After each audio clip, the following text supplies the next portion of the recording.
Halo Jakarta, hello Hong Kong. Siaran bersama Voice of Indonesia RRI dan Radio Television Hong Kong.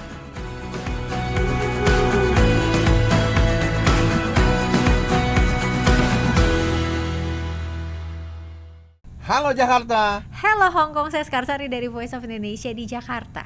Saya Sam di RTHK Radio Television Hong Kong. Cerah banget Sam, secerah musim panas di Hong Kong. Wah, ini udah summer sekarang ya. Iya. Kalau pas pakai jaket tebal-tebal nanti kepanasan, keringetan. Tapi udah sepanas apa di sana? Cuacanya berapa? Cuaca masih memadai, sekitar 28 lah. 28. Antara 24 sampai 28. Oh, masih enak ya. Jadi masih ada dingin-dinginnya tapi udah cerah juga, udah hangat gitu ya. Adem, bukan dingin. Adem. Bukan. Kalau sama orang Jakarta ya, apalagi orang Jakartanya agak-agak Depok gitu ya. Segitu mah udah adem, Sam. Bukan Tapi hangat nggak lagi. tahan kadang-kadang lembabnya Oh itu. iya, karena memang di Hong Kong itu lembabnya mirip-mirip sama kayak di Bekasi kalau kata saya. Oke, tapi di bulan Mei ini yang tidak terasa sudah memasuki pertengahan bulan Mei. Waktu berjalan dengan segitu cepatnya. Di sana pasti banyak kegiatan-kegiatan atau festival musim panas nggak sih, Sam?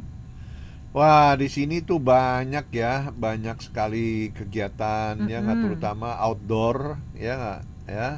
Jadi festival juga ini banyak ya, festival seru dari Hong Kong. Ya, pernah dengar French gourmet nggak? Nah, ini gourmet kan, kalau gourmet kan dengarnya makanan gitu. Yang ya. tapi makanannya tuh bukan makanan-makanan yang kayak di angkringan atau yang di pasar kaget gitu. Kalau bahasanya udah gourmet gitu, itu pasti ya makanannya yang fancy. Yang bukan yang kau mendang-mending. Jadi ini French Gourmet Food and Wine Festival. Ya, ini adalah festival besar satu-satunya di Hong Kong yang khusus merayakan kuliner ala Prancis. Ya nggak, acara ini merupakan bagian dari French May Art Festival. Ya, tahun ini 2026 ya nggak, Festival French Gourmet memasuki edisi ke-17, jadi udah 17 tahun nih acara ini. Dan temanya menarik, yaitu kawasan pegunungan Alpine, Prancis. Mereka memperkenalkan Sevio, salah satu wilayah penghasilan anggur di Prancis yang paling kecil tapi paling enak berkarakter. Ya, jadi bulan Mei, sepanjang bulan Mei ya, Gourmet French Festival. Ya. Tanggal 1 sampai tanggal 31 nih. Masih ada kesempatan. Untuk info lebih lanjut ya nggak, bisa googling aja ya.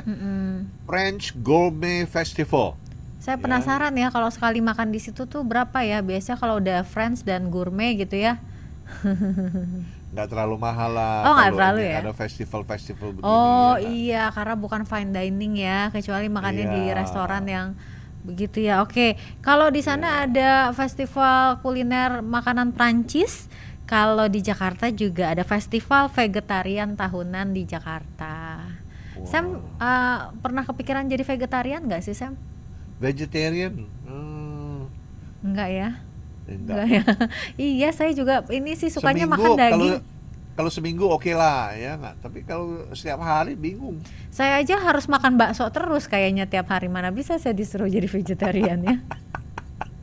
Apalagi ya pendengar yang di Hong Kong nih, kalau mbak-mbaknya tuh pasti kangen banget, dimana kalau di rumah terus tiba-tiba tuh ada yang tok suara tukang jualan bakso, mana tahan aku ya, langsung lah lari dong ke depan ya, tiba-tiba suruh jadi vegetarian. Tapi berbicara mengenai orang-orang yang vegetarian, saya salut banget dengan konsistensi dan komitmen mereka yang tinggi ya, Sam ya. Dan ini ada festival untuk mereka di Jakarta. Jadi Jakarta Vegetarian Week 2026 sudah dimulai dari hari Senin kemarin dan berakhir pada hari Minggu ini sih 17 Mei. Dan ini ada kegiatannya seru juga sih, ada edukasinya juga, ada cooking demo, ada workshop, ada cara membuat pizza tapi vegetarian, membuat dumpling tapi juga vegetarian. Dan kemudian juga yang pasti kalau mau makan makanan kuliner untuk yang vegetarian juga ada di sana. Karena kalau di Jakarta sendiri ya antara susah-susah gampang ya, berbeda dengan di Hong Kong saya yakin banyak ya restoran untuk vegetarian di sana ya Sam ya. Banyak di sini. Banyak. Karena terakhir Dan- kali ke Hong Kong kan kita makan di restoran vegetarian ya. Wah, itu rasanya luar biasa ya. Iya, karena komunitas di sini banyak orang India juga senang vegetarian. Senangnya vegetarian ya. Mm-mm. Iya.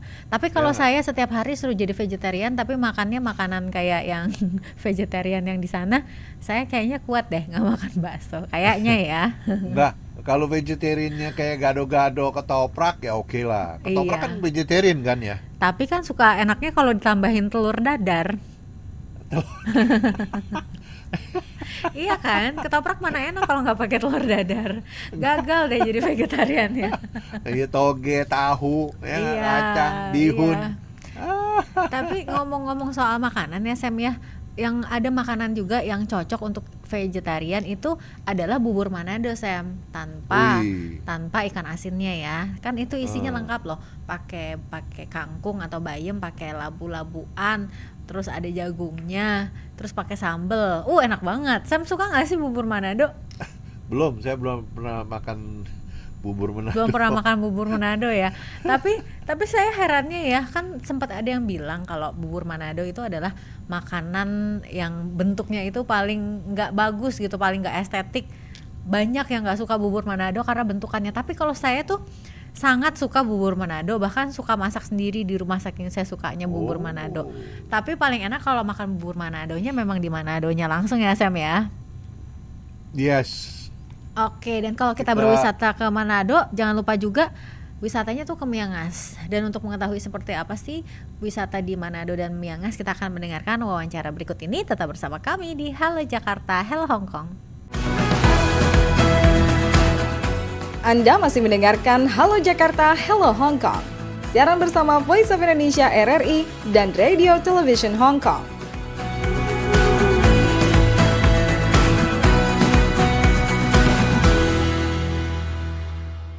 Halo Jakarta. Halo Hong Kong, dari kemarin-kemarin memang kita nggak selesai-selesai membahas pariwisata di Indonesia. Sudah mulai dari mana ya, dari Natuna paling ujung juga udah. Kita mau membahas juga yang seru-seru nih di daerah perbatasan.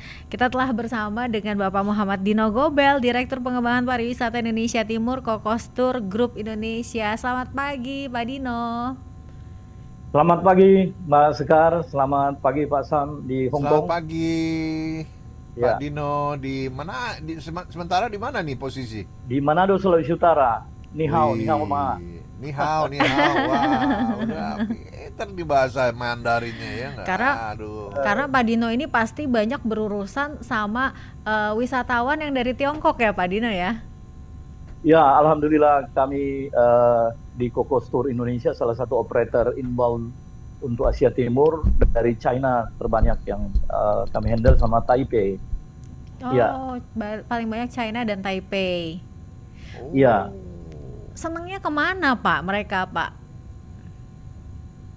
Kalau wisatawan China maupun Taiwan, kalau ke Manado itu terjadi sejak sebelum COVID ya. Sebelum COVID itu sempat mengalami booming kami di Manado karena mereka mencari alternatif tidak hanya Thailand ataupun Bali.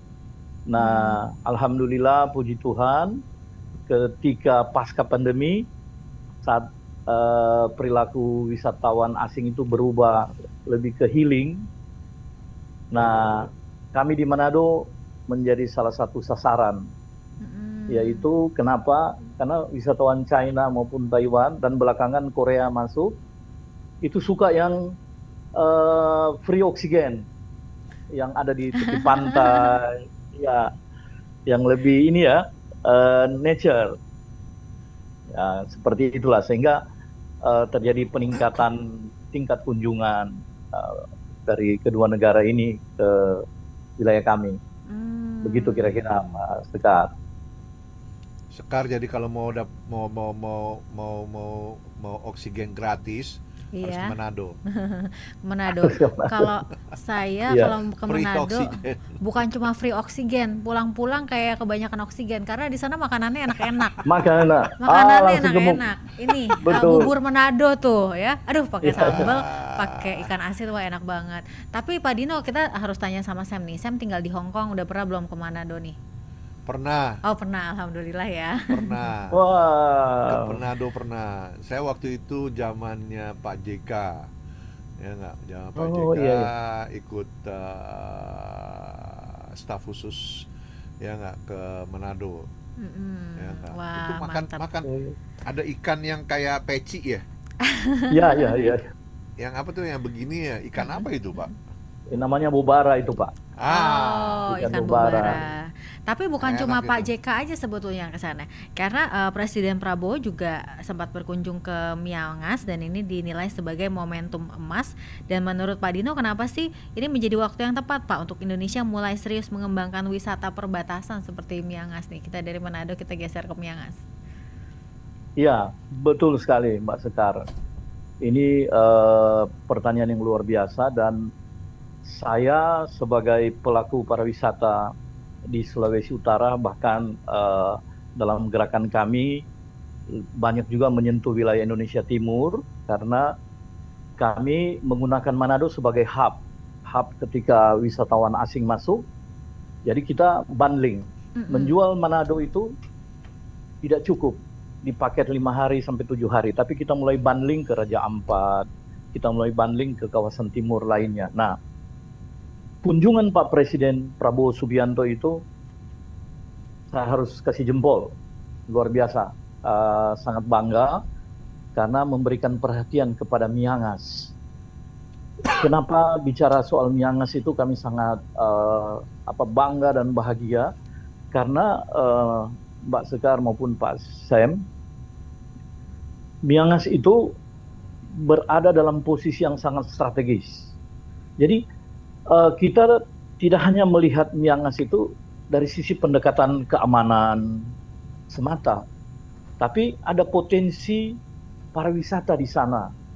Dan kami percaya bahwa dengan mengelola lebih profesional, lebih menarik lagi, memberikan perhatian yang lebih serius terhadap pengembangan perekonomian khususnya dari sisi turisme di perbatasan, itu akan menjadikan moto yang selama ini kita gaung-gaungkan bahwa perbatasan itu sebagai etalase Indonesia itu terjadi.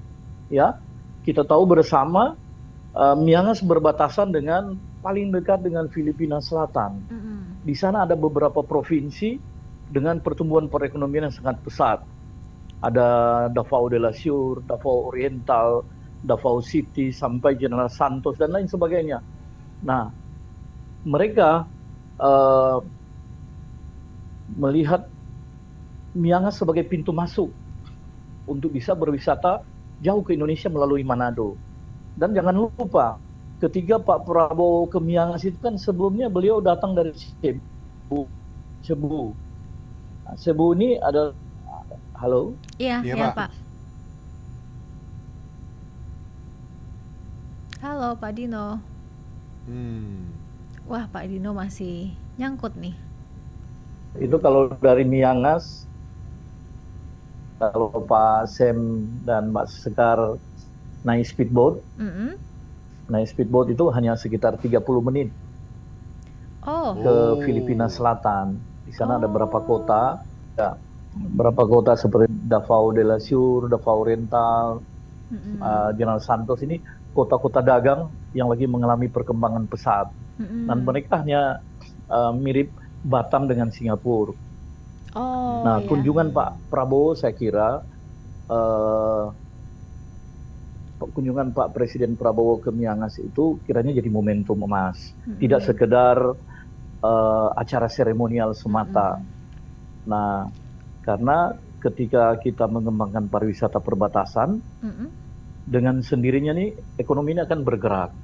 Oke. Dan saya sangat salut ketika dalam kunjungan Pak Prabowo kemarin, Kementerian Pariwisata ya. Komunikasi Digital Oh. itu ya membagikan bantuan internet di sana. Kenapa? Ini salah satu kunci dari sisi tourism. Kita bisa mengembangkan sebuah virtual promotion, virtual tourism yang bagus untuk membantu Miangas semakin populer. Nah, saya katakan demikian karena tadi saya sering berkomunikasi dengan kawan-kawan pebisnis, kawan-kawan di sektor pariwisata di Filipina Selatan. Mereka sangat tertarik ingin masuk ke berwisata ke Sulawesi Utara melalui Miangas. Tapi selama ini kan jadi kendala. Nah, sekarang kenapa kami begitu optimis? Harus pendekatan pariwisata yang menjadi trigger. Karena pengalaman di Sulawesi Utara, Pak Sam dan Mbak Sekar membuktikan dulu itu pariwisata, kata dulu itu ya sebelum COVID ya di 20-30 tahun sebelumnya, pariwisata itu just seremonial dilihat. Nah, tapi ketika kita memberikan perhatian, ternyata gila-gilaan. Serapan tenaga kerja, pengentasan kemiskinan. Iya, agak terputus-putus lagi nih Pak Dino ya, suaranya. KM, ekonomi kreatif itu ya. Oke, tapi Pak Dino, kenapa sih kita harus ke Miangas? Di sana ada apa Pak selain yang berbeda? Tadi kan ada oksigen gratis, ada udara yang segar gitu. Apa yang menarik dari Miangas? Jadi kita semakin tertarik. Iya.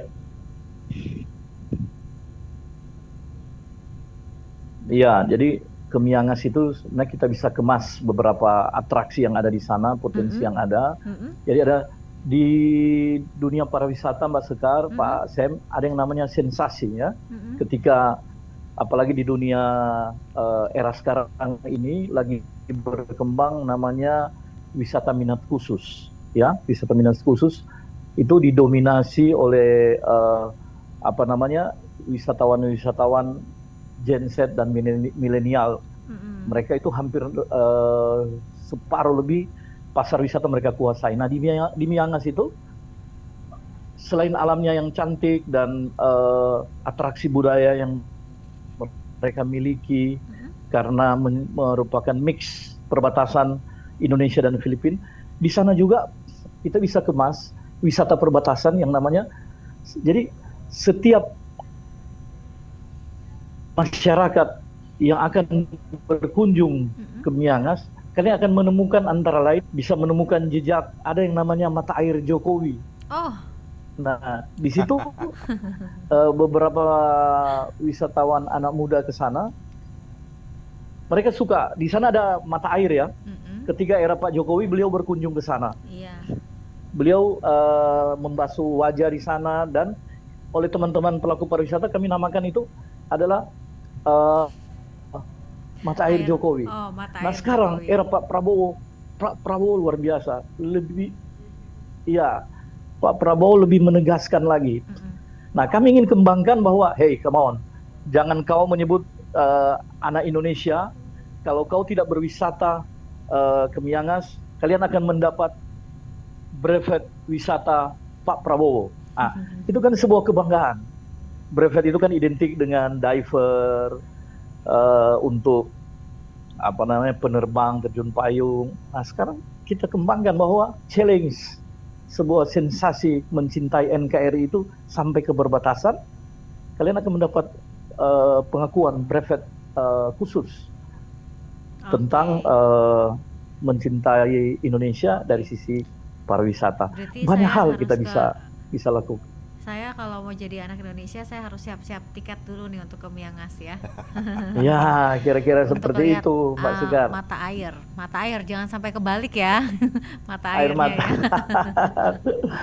Nah, kemudian inilah saya katakan tadi bahwa sayangnya Miangas dengan potensi besar bisa kita kembangkan sebagai kawasan wisata belanja, mempertemukan saudara-saudara dari Filipina. Nah, kurang dikembangkan dari sisi aksesibilitasnya, promosinya. Semoga itu tadi saya katakan ya. Iya, itu tadi saya katakan bahwa saya salut kepada Ibu Menteri ini apa namanya komunikasi dan Mutia Hafid. digital, ya yang langsung membagikan fasilitas gratis internet, ya. iya.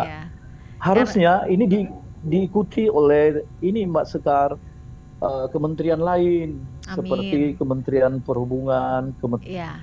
Kementerian Pariwisata, Ya. karena ketika mereka masuk lewat Miangas, mereka bisa kita tarik lanjut ke Manado. Nah, ingat di Cebu itu yang Pak Prabowo kemarin melakukan pertemuan subregion ASEAN di IMPAGA, itu kota wisata yang menjadi andalan daripada Filipina. Di situ ada 7 juta turis asing tiap tahun. Ya. Nah, 1 juta lebih itu adalah Korea Selatan, market besar. Nah, di Manado lagi berkembang Korea Selatan dan kita tarik ke Indonesia Timur. Nah, kita bisa mix. Mereka masuk lewat Cebu, kemudian lanjut ke Miangas, outnya lewat Manado. Oke, berarti Atau mereka explore. udah persiapannya nih sudah cukup ini ya, sudah cukup matang ya untuk jalur-jalurnya seperti apa ya. Pak Dino, boleh Pak ajakan untuk Sam dan juga masyarakat Hong Kong atau teman-teman Indonesia yang ada di sana pesan-pesannya untuk ajakan ke Manado atau ke Miangas barangkali Pak Dino? Ya, jadi untuk Pak Sam dan teman-teman saudara-saudara di Hong Kong, sudah saatnya berwisata melalui Manado, dan melalui Manado ini Anda akan menemukan banyak sensasi untuk healing maupun kepuasan-kepuasan dalam berwisata dengan mengunjungi destinasi lain di sekitar Manado. Nah, kalau dari Hong Kong saat ini teman-teman bisa menggunakan penerbangan via Guangzhou. Nah, dari Guangzhou kita ada beberapa flight. Yang pertama bisa menggunakan yang premium, ada China Southern Airlines, dan insya Allah di bulan Juni nanti kita akan ketambahan China Eastern Airlines akan terbang, dan di luar itu kita punya maskapai domestik Indonesia, Transnusa, dia daily terbang dari pintu Guangzhou, dari Bayun Pak Sam, Bayun Airport. Bayun. Juga kita Lucky Air, dia terbang dari Kunming. Lucky Air, ya, dia terbang dari Kunming. Nah, rata-rata sih mereka masuk ini karena Manado menjadi pintu masuk bagi TKA China yang datang ke Pulau Weda di Maluku Utara yang punyanya Ibu Shirley, Gubernur Shirley, maupun ke Sulawesi Tengah, di sana ada Morowali. Tapi kita punya strategi bahwa ketika kita masuk tidak semua berisikan TKA, tapi harus ada tour. Sebetulnya Indonesia tuh bagus sekali ya untuk para wisata ya, apalagi potensialnya ya. Tapi ya itu karena terbang mahal, kemana-mana tuh mahal transportasinya. Itu apalagi dia. Ke Manado. Itu Ya Pak yang maksud saya. Kalau nggak mahal itu saya rasa, destinasi misalnya nih dari Hong Kong ke Bangkok murah, ya nggak? Hong Kong ke Filipina atau Hong Kong ke Cebu, itu Hong Kong ke Cebu itu ada Cebu Pacific Airline, itu dia murah sekali itu dia. Iya. Ya Hong Kong Itu, Pak. Hong Kong atau China sekarang udah China Southern, tapi kalau Hong Kong ya itu Garuda sendiri aja mahal, ya nggak? Iya. Ini betul. curahan hati banget nih kayaknya nih. Iya, nggak, saya tuh pengen direct flight. Biasa, jadi biasa kita orang tuh lewat Singapura, dari Singapura ke Manado. Betul nggak Pak? Iya, kita punya Scoot dari Singapura ke Manado, Pak. Betul. Kali. Scoot. Scoot Airlines. Ya. Boleh Pak, Bapak datang karpet merah untuk di Manado. Iya. Oke. Begitu. Jadi nanti semoga kedepannya Pak Sam dan Pak Dino ini bisa langsung ketemuan langsung di Manado karena sudah disediakan karpet merah ya. Walaupun penerbangannya mahal. Iya Pak. Mas Segar, izin saya mau makan. Ya. Ya. Ini tema perbatasan ini sangat kenapa bilang menjadi momentum. Karena itu Pak Sam sudah mengulik itu. kenapa wisatawan itu menjadi kendala tersendiri ketika harus ke Manado karena secara domestik mahal. Nah, karena itu saya pikir ketika Pak Prabowo berkunjung ke Miangas, ini jadi momen untuk menggerakkan kementerian-kementerian lain, buatkan paket wisata di wilayah perbatasan, aksesibilitas dari Kementerian Perhubungan, ayo buka Pak penerbangan. Betul. Kemarin kita di Manado, kemarin tahun lalu, kita juga punya Narita, iya kan? Nah, Betul. karena itu harganya dikasih turun. Nah, saat ini adalah sebuah kejadian. Ketika aftur naik, Mbak Sekar, Pak Sem, kami di Manado itu ada AirAsia, aku nyebut merek ya, nggak apa ya. Nah, ketika AirAsia masuk, spontan harga tiket di Manado itu turun untuk Manado Jakarta 1,8 juta. Nah, tapi begitu karena tiket after belakangan ini AirAsia keluar lagi. Nah, langsung balik ke 3 juta, 4 juta tiket sekarang. Akhirnya wisatawan asing yang masuk lewat Scott, lewat China, itu hanya berkutat di seputaran Manado dan wilayah perbatasan lain ke Papua. Kami mau tarik ke Bali, mau tarik ke Jakarta bersama teman-teman di sana. Kendala ya itu kayak Pak Sem bilang, harga tiket. Ya. Demikian tambahan Oke. aspirasi. Itu- Sudah saatnya Pak Prabowo membentuk Satgas khusus wisata Yes. perbatasan. Iya. Kami siap bantu. Ya, Nah, itu kalau juga memang harapan itu akan dilakukan. itu harapan kita semua ya. Siap, Jadi terima kasih. yang wisatawan lokalnya juga nggak pergi ke Hong Kong semua nantinya. Jadi kita ke Miangas, ke Natuna, kemana-mana gitu ya Sam ya. Bener Sekar, itu karena Ya. dari domestiknya aja ya, dari orang lokal Indonesianya aja. Iya. Ya nggak, itu udah bagus. Kenapa di China ya, di Tiongkok itu sangat ini bagus ya? Karena mereka bilang oke, jangan keluar negeri, lokal aja katanya. Iya. Jadi pakai transport kereta, penerbangan murah. Betul. Dengan catatan penerbangannya murah. Betul, Pak. Betul. Ya nggak, kita ngandelin Betul. lokal turis aja, lokal dari Indonesia aja. Tuh udah, kalau nggak terlalu dari bilang gua ke Manado 5 juta, lah mendingan gua ke Hong Kong dah 5 juta katanya. Kadang-kadang kalau promo dapat bolak-balik ya. Kalau lagi promo. Iya. Oke. Pak Sem, idenya Ya. Pak Sem itu Mbak Sekar, idenya Pak Sem di era Menteri Pariwisata Sandiaga Uno Ya. dan Pak Arif Yahya itu dikembangkan yang namanya bubbling destination.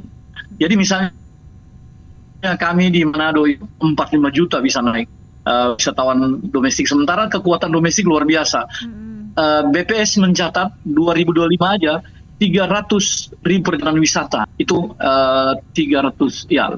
Nah sekarang kalau kita mau ambil dari Jakarta Jawa datang ke Manado pasti kesulitan kan harga tiket ya. Tapi kalau kita ambil hinterland, Papua, Maluku, nah ini bubbling ini yang kita hidupkan. Nah begitu kira-kira. Setuju Pak Sem. Betul. Semoga bisa didengar oleh pemangku kepentingan Amin. dalam hal ini. Ini karena ngobrolnya masih seru banget, mungkin nanti kita bisa ngobrol lagi lain kesempatan di Hong Kong atau di Manado barangkali apa ya. Jalurannya supaya Boleh. dibenerin dulu. Kami undang. Baik, Pak Dino terima kasih banyak atas Iya, sharing-sharing dan juga Saya ada ngobrol di ini serunya. Pak Sem, di luar kota nih. Pak Dino, izin Iya, saya minta Oke. nomor Oh teleponnya siap, Bapak ya. siap, nanti akan disampaikan ya. Baik Pak Dino, terima kasih boleh, Pak Dino, boleh. nanti di-share nomor Boleh. teleponnya sama kita. Iya, Baik, boleh. terima kasih. Nomor disebut. Nanti Pak, nanti saya share di ini ya sama Agus ya. Oke, makasih bye-bye. Pak Dino. Bye-bye. 谢谢，谢谢。 谢谢。 Anda masih mendengarkan Halo Jakarta, Hello Hong Kong. Siaran bersama Voice of Indonesia RRI dan Radio Television Hong Kong.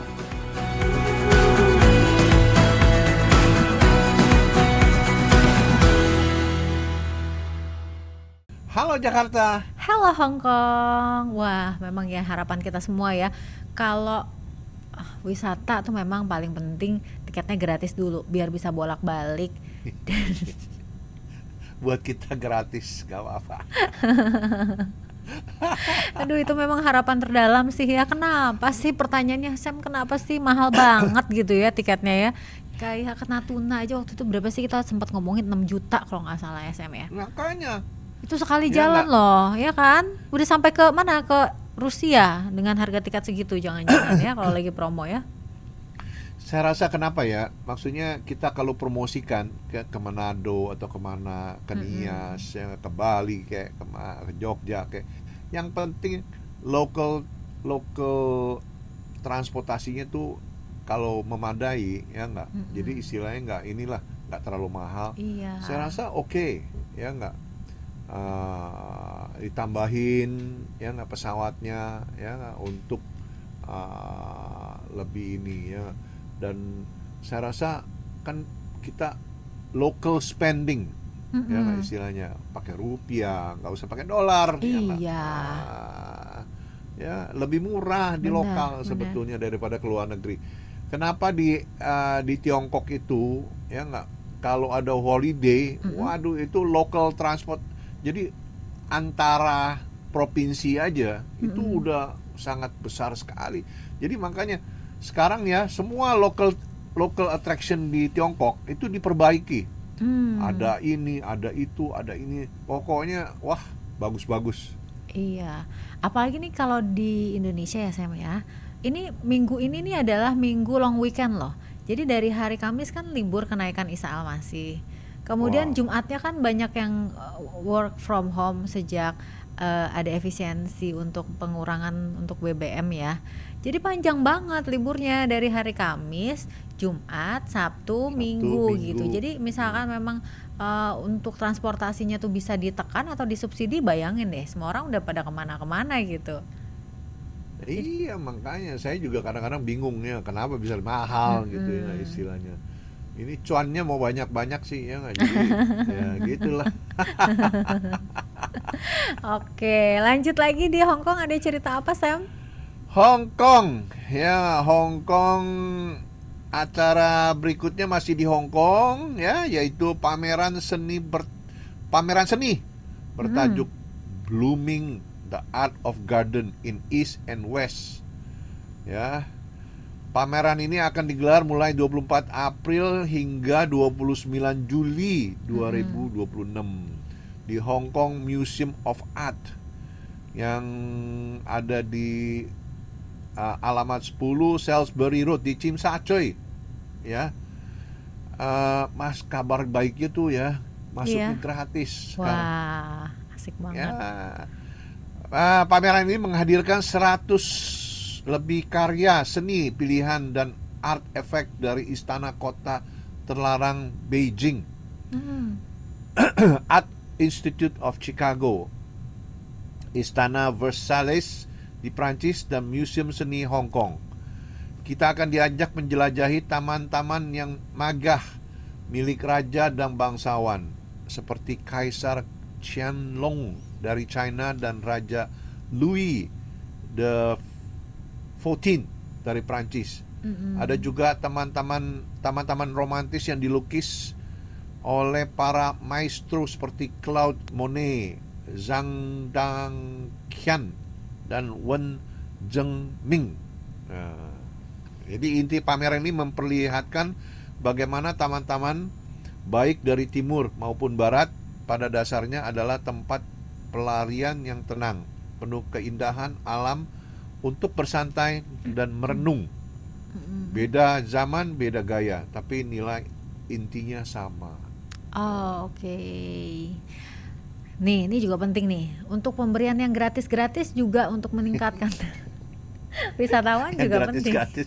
Iya kan ya, jangan dikit-dikit gitu ya. Ada tiketnya, dikit-dikit harus masuk sini bayar apa lagi, masuk sini bayar lagi gitu. Kayak gini ya, banyak yang gratis-gratis dibanyakin gitu. Sekar suka yang gratis-gratis. Suka. Kalau ibu-ibu emang harus gitu.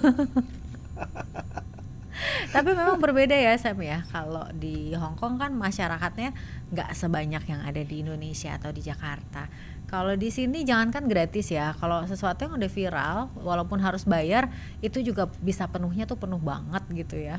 Jadi ya memang bisa dipahami juga kenapa tidak selalu ada pemberlakuan yang sama gitu, di sini harus semuanya gratis gitu sih. Iya. Oke, benar. Sam, saya mau ngebacain komen-komen nih yang udah masuk kan minggu lalu. Ya, Kita lanjut. sempat ngobrolin soal wisata di Nusa Tenggara Timur, tepatnya di Kabupaten Nagekeo. Terima kasih untuk Ibu Maria Sefriana Sebo 6123 yang sudah komen. Keren sekali bersama Bapak Kadis Kabupaten Nagekeo. Terima kasih Ibu Maria sudah menyaksikan dan juga ikut komen di YouTube kami. Kemudian juga dari @catatan Kang Asep, HJHH, halo Jakarta, hello Hong Kong. Keren hostnya. Terima kasih. ini pendengar setianya nih kayaknya nih, halo Jakarta, halo Hong Kong nih, katanya keren hostnya. Makasih ya. Jadi malu saya. Terima kasih sudah selalu mendengarkan. Ini cukup sering juga nih catatan Kang Asep ini untuk komen ya. Ini pendengar setianya dari episode keberapa nih. Semoga terus mendengarkan dan kita juga terus tunggu komen-komennya untuk kita bacakan di episode yang akan datang. Nih yang pendengar setia ya, mohon ya minta dukungannya untuk di-share ke teman-teman lainnya ya. Saya rasa pasti ada 10 teman lah ya nggak, di-share kepada teman-teman 10 itu, dari 10 ke 10 lagi ya. Lama-lama jadi banyak. Iya, atau mbak-mbak yang ada di Victoria Park boleh dong nonton bareng ya. Iya. Oke, saya Skarsari undur diri. Kita akan ketemu lagi minggu depan. Saya Sam di RTHK. Bye. Terima kasih, sampai jumpa. Bye-bye. Anda telah mendengarkan Halo Jakarta, Hello Hong Kong. Siaran bersama Voice of Indonesia RRI dan Radio Television Hong Kong.